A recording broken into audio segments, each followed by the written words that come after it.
ఒకసారి ఒక 10 ఏళ్ల అబ్బాయి తన ఇంటి దగ్గర ఆడుకుంటున్నాడు. అతని తండ్రి ఆ ఇంట్లోని ఒక గదిలో తన ఆఫీస్ వర్క్ చేసుకుంటున్నాడు. అయితే ఆ పిల్లవాడికి వచ్చిన కొన్ని సందేహాలను అడగాలనే ఆసక్తితో తన తండ్రి వద్దకు పదే పదే వెళ్తున్నాడు. దీనివల్ల తండ్రి తన పనిని సరిగ్గా చేయలేకపోతున్నాడు. అలా అని ఆ పిల్లవాడిని బెదిరించి రావద్దని చెప్పలేకపోతున్నాడు. కాబట్టి అతను తన కొడుకుని ఏదో ఒక పనిలో నిమగ్నం చేయాలని, దానివల్ల తన పనికి ఎటువంటి ఆటంకం కలగదని భావించాడు.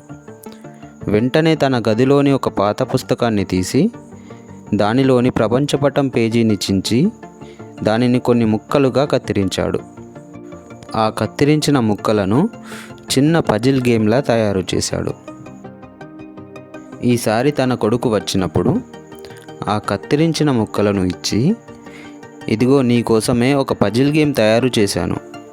ఈ ముక్కలన్నింటినీ కలిపితే ప్రపంచపటం వస్తుంది. వీటిని తీసుకెళ్ళి ప్రపంచపటం తయారు చేసి నా దగ్గరకు వచ్చి చూపించు అని చెప్పాడు. సరే అని ఆ పిల్లవాడు వాటిని తీసుకొని వెళ్ళిపోయాడు. ఇక ఏ ఆటంకం లేదని భావించిన తండ్రి తన పనిలో తాను నిమగ్నమయ్యాడు. కానీ 5 నిమిషాల్లోనే ప్రపంచపటం తయారు చేసిన ఆ పిల్లవాడు తన తండ్రి వద్దకు వచ్చి చూపించాడు. అది చూసి ఆశ్చర్యపోయిన తండ్రి, ఇంత త్వరగా ఎలా పూర్తి చేయగలిగావని అడిగాడు. అందుకు కొడుకు నవ్వుతూ, ఇది చాలా సులభం. మీరు నాకు ఇచ్చిన పేజీలో ఒకవైపు ప్రపంచపటం, మరొక వైపు నాకు ఇష్టమైన కార్టూన్ చిత్రం ఉన్నాయి. నేను కార్టూన్ తయారు చేయడానికి ఆ ముక్కలను జోడించాను. వెనుక వైపున ప్రపంచపటం దానికదే పూర్తయింది అని చెప్పాడు. అదేవిధంగా మన జీవితంలో చూసినట్లయితే మనకొక సమస్య ఎదురైనప్పుడు దానిని పరిష్కరించడానికి కొంతకాలం ప్రయత్నిస్తాం. దానికి పరిష్కారం దొరకనట్లయితే ఇక ఆ సమస్యకు పరిష్కారమే లేదని దానినే తలుచుకొని బాధపడుతుంటాము.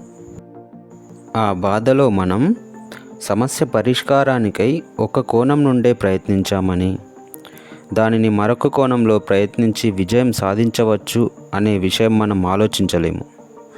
అందువల్ల మన జీవితంలో ఎప్పుడూ సమస్య వచ్చినా దానిలోని ప్రతి అంశాన్ని పరిశీలించడం ద్వారా సరైన పరిష్కారాన్ని కనుగొనవచ్చు.